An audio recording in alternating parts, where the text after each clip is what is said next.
Hey y'all already know I'm excited. This is the season 12 reunion of the Real Housewives of Beverly Hills, part 1 of 3, I believe.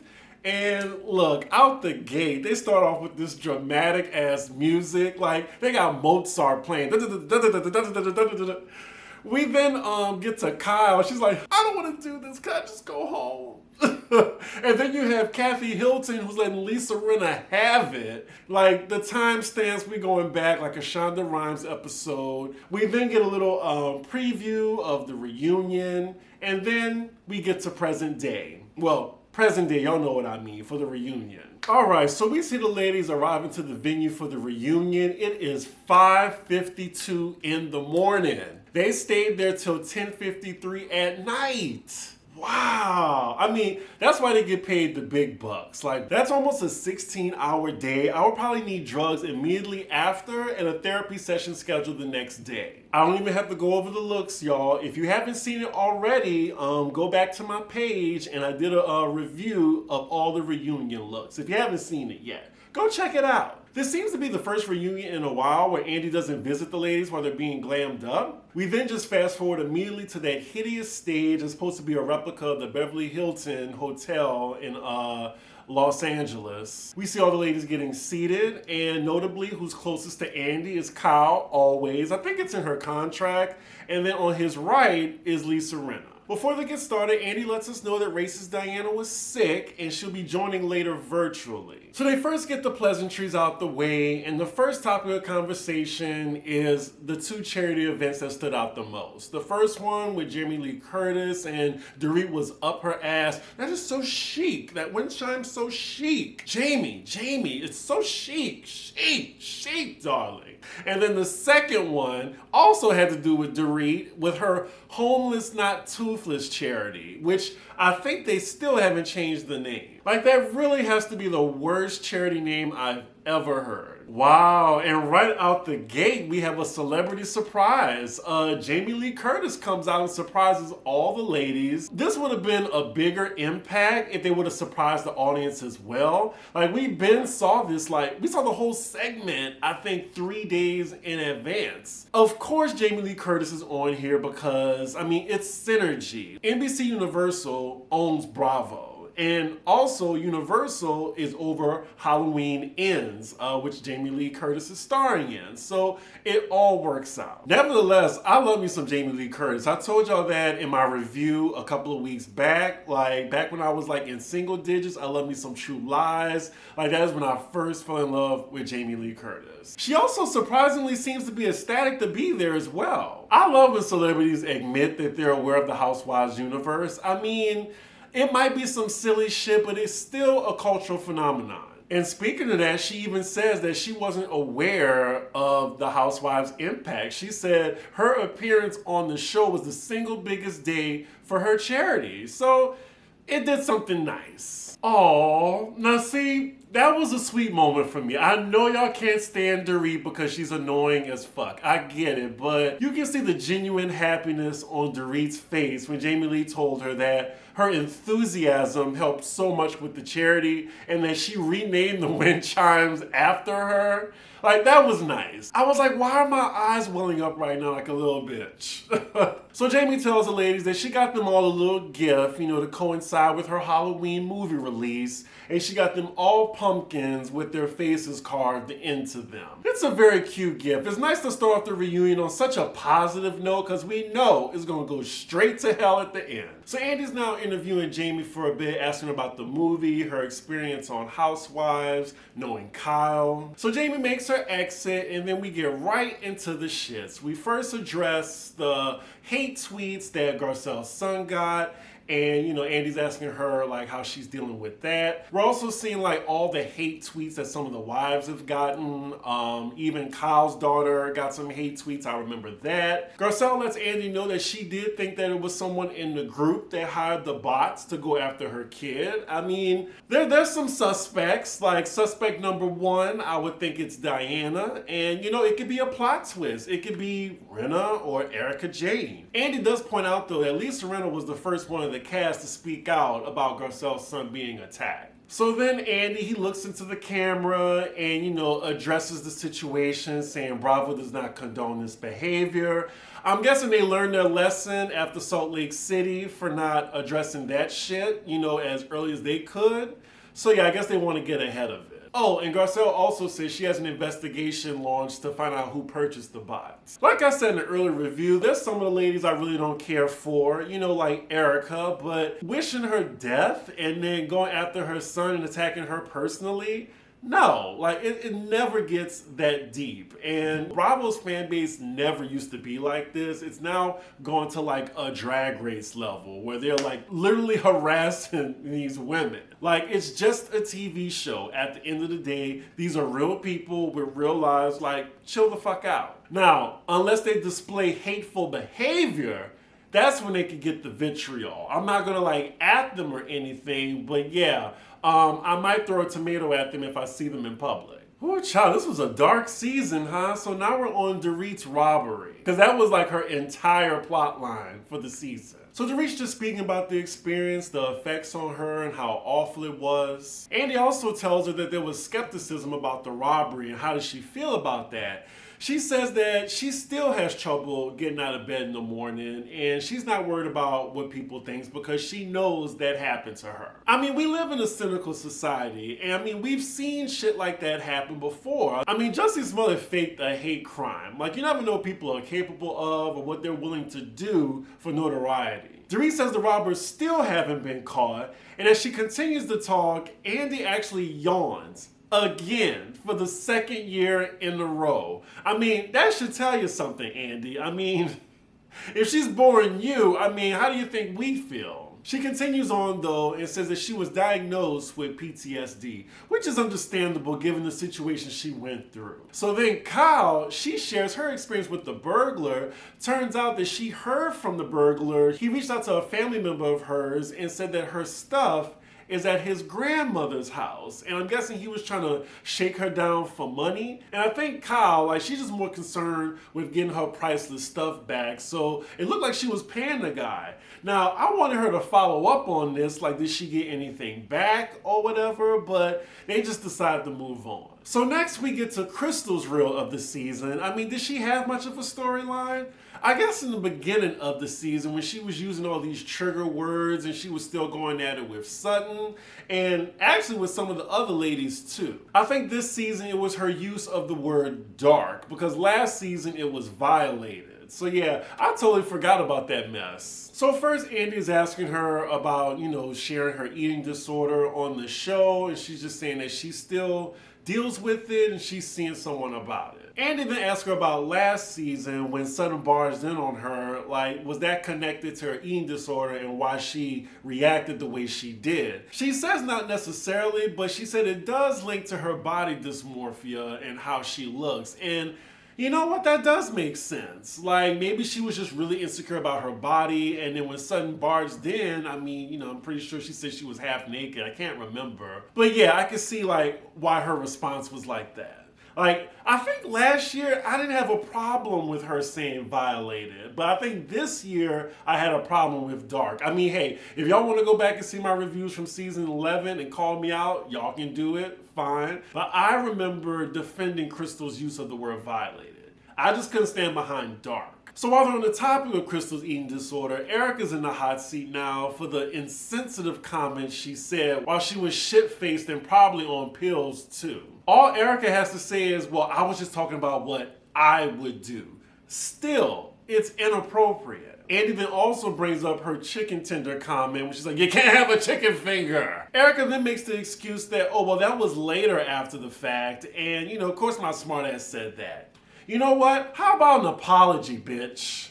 That's what I would have said if I was Crystal. At no point did Erica even think to apologize to Crystal while they were on the couch together. That's just how insensitive she is. So it comes to no surprise by her lack of empathy for the victims who suffered from her husband. Crystal should have spoke up at that moment. That was your chance, girl. So next, Dorit is in the hot seat now for gossiping to the other ladies about Crystal's eating disorder. Crystal says she was very bothered by that because that was a private conversation between her and Dorit. But according to Dorit, she said she thought all the other ladies knew that this was happening. Wow, Crystal is very upset. It looks like she's about to cry. And Dorit has genuine shock on her face. I mean, at least she apologized though, Erica. After Dorit apologizes, they move on to Crystal's dark comments about Sutton. So now Crystal's trying to clean up what she said, and it sounds like she backpedaling. She's like, oh, if I knew Sutton like I do now, I wouldn't have taken offense to it. But back when I didn't know her, I was just offended by the conversation. Andy then gives us some pushback. He's like, well, you know her now, like a year later, and you brought it up. So what was different? Oh, Lord. Crystal said it wasn't something specific. You said that she made a comment that was dark. That's very specific to me. The look on Garcelle's face, she's like, I can't help you, girl. You on your own on this one. Sutton on the other side of the couch, quiet. I mean, she knows she's in the right, and Sutton knows that she don't have to say anything in this. Like, Crystal's making herself look like a dummy. Ooh, the Fox Force 4 is just letting Crystal have it right now. She still can't say what the comment was or what specifically Sutton said. She said now it was the tone of the conversation. Girl, take your L. Take your L. Ooh, and it's just getting worse. She's digging a deeper hole for herself. Andy then brings up what she said on Watch What Happens Live. When he asked her about the comment, she was like, oh, it was much worse. She's like, oh, well, I'm sorry, it wasn't. Girl, crying wolf when it comes to racism. And then, you know, Kyle, she loved holding people accountable that's not in her own clique. So she's coming after Crystal now. She's like, you know what you said was different in the beginning, right? You contradicted yourself. Like, even though I'm with Kyle in this moment, it's a double standard with her. And we'll see that later when racist Diana comes on. So now Crystal's trying to throw out her trump card and say, oh, it was my experience. You're calling my experience lying. Garcelle then steps in and says, well, no, not your experience. You said there was something specific. And Pepperidge Farm remembers, you didn't even want to tell Garcelle, a black woman, what Sutton said. And you think it would be really important to Garcelle because she's friends with this person. That would definitely affect their friendship if Sutton said anything racist. I also said on social media that Sutton, I mean, she fits the profile of a racist white woman, so it's easy to pin that on her. So I don't think it was fair for Crystal to do that to her. Now, as far as Sutton, she has been so quiet during this reunion. This is the most quiet I've ever seen her during the season. Hopefully, she speaks up as this reunion progresses. Because after all, she carried 80% of the season. Crystal backed herself in the corner with this one. Andy looks confused. You have nobody on your side. Just shut up. Just shut up. So now Andy asks her, does she think the conversation that her and Sutton had at the pool was offensive? And I remember Sutton was talking about how, you know, she saw her daughter with a black kid, white kid, Asian kid. Crystal said that conversation was offensive to her. And I don't care what your experience or what you was feeling. It wasn't offensive. So then Sutton finally speaks, and what I got from that is she just wants to move on. Like, she already know, like, Crystal is in a deep-ass hole right now. But then you got Erica and Renna saying, why is this all smoothed out right now? Why is this okay? Because I'm guessing, you know, Crystal accused her of being racist and she really wasn't. But if Sutton is cool with it, that should be fine. You know, like, it's squashed. Ooh, and Andy's even frustrated now. He's like, I watched 3 episodes of this, you saying that it was dark. Look, I will be shocked if Crystal comes back next season. And if she doesn't come back next season, which I hope to God she don't, replace her with Kimora Lee Simmons. That way you can still have an Asian on the cast. There, I said it. They are using her as a token for the show. That is why she's still on. That is just my opinion. That's all I'm saying. It is my opinion that Crystal does not bring anything to the show. She's had 2 seasons to prove herself. We can replace her. Like, she, like, cut the fat. Her, Dorit, hell, even give Renna a break. So now Crystal's saying she never wanted to bring it up, is the single biggest regret she's had since she's been on the show. Then says it's one of the biggest regrets in her life. Can we move on, please? So now we get into Kyle's remarks on Crystal's in her confessional when she called her a dramatic millennial. Look, don't be coming for millennials because of Crystal's whack behavior. Kyle explains that Crystal's use of the words violated, dark, triggered, like it was just unnecessarily dramatic on her part. Ooh, not Crystal and Kyle going at it. Crystal's like, well, didn't you feel violated when you were robbed? Kyle's like, that's a little different than someone coming in and bringing me a jacket. She got you there, Crystal. But then, like, Crystal says, like, well, why you gotta spend weeks harping on things that I said? Why can't you just get to know me? Calvin brings up how Crystal contradicts herself constantly and lies a lot. They going back and forth now, and then Andy asks Crystal about her comments in her confessional, saying that it's problematic to request Michael Jackson. Something I thought was ridiculous, speaking as a millennial. A real millennial, Crystal. I think she's closer to Generation X, but she's an old millennial. She's saying it's problematic because of the accusations against Michael Jackson, but that's pretty different from R. Kelly, who was found guilty and is actually like proof of him doing that. She feels how she feels about it, and then they move on to the rumor about the 14 friends that dropped her. According to Crystal, they were mad at her or jealous that she got on the show because some of them wanted to be on the show. They stopped talking to her once the show started airing. Calvin interjects and tries to call Crystal out on a contradiction she heard, saying that, oh, well, I thought you said they got funny with you after you got on the show. You saying that before you got on the show. Crystal clarifies and said, yeah, like once they found out that I was going to be on the show, that's when they started acting funny. And I can actually see Crystal's side on this. Like, she cleared it up for Kyle, but Kyle kept going at her. Like, there really wasn't nothing to break down there. Like, she told you. It's not that hard to grasp. Kyle and Crystal are going back and forth again, but I think Kyle's harping on it because she knows some of the friends in Crystal's group, and allegedly Teddy was in that group as well. They're going back and forth again, but I think Kyle is harping on it because she knows some of the 14 friends that dropped Crystal, and allegedly Teddy was in that group.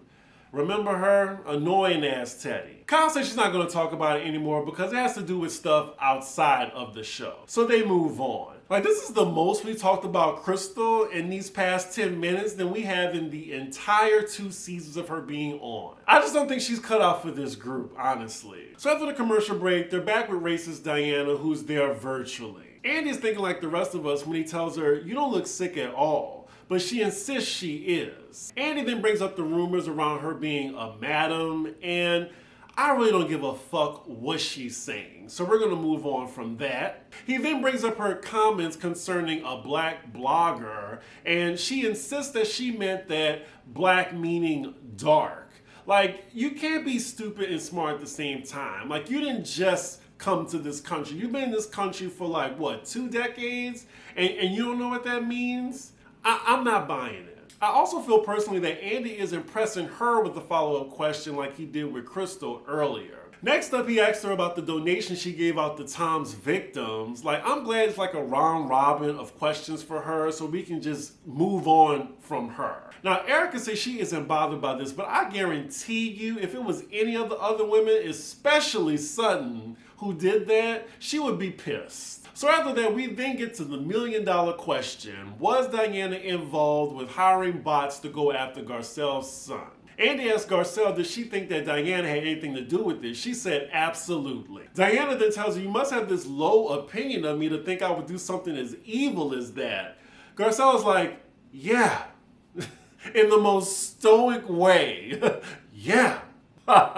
Ooh, and then the look on Garcelle's face, it looks like she wants to curse Diana out, but she's maintaining her poise in this situation. Garcelle then reveals that Diana had the nerve to send her a text threatening legal action if her son didn't take down that racist post defending Diana with her name in it. She said the problem wasn't him posting it, but she wanted him to blur her name out before he posted it. The caucasity. Seriously, the caucasity. Garcelle is then trying to explain to this dumb broad that when he posted that, he wasn't thinking of protecting anybody but himself.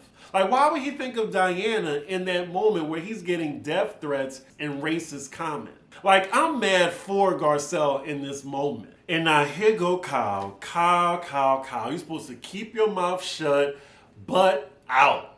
I was just liking you a little bit in the last episode. I was trying to give you some grace. So now she's trying to play that see both sides shit, and then she tries to tell Garcelle, well, maybe he could have, like, deleted the post and then blur her name out, then repost it. Garcelle, she ain't having it. She's like, are you fucking kidding me? Like, I'm like, Garcelle is fed up. And it's the double standard for me, Kyle, because y'all don't be seeing both sides when it comes to Crystal or Sutton. So she addresses all the women in the room when she says this. She says, in the middle of me protecting my child, I gotta worry about saving y'all asses? I think the fuck not.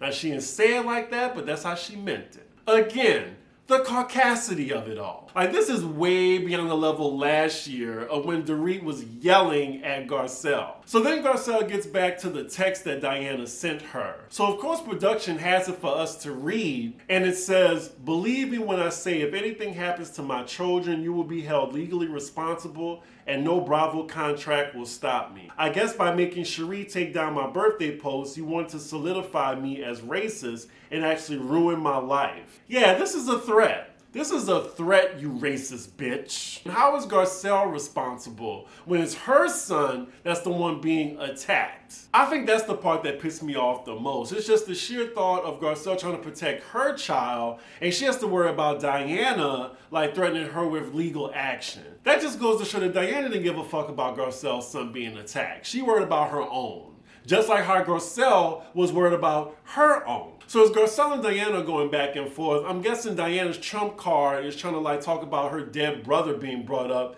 being murdered, and saying that I take these threats seriously when they talk about a knife and stabbing you. And Garcelle's trying to say, well, I've been threatened too, like you're threatening me. Then this dumb host says cease and exist. I kid you not, a cease and exist. What is that? At that point, Garcelle says, I don't want to talk to her anymore. After that, I want to just know if y'all caught the microaggression Diana did when she said, well, I have the means to hire lawyers to find out who did this to your son.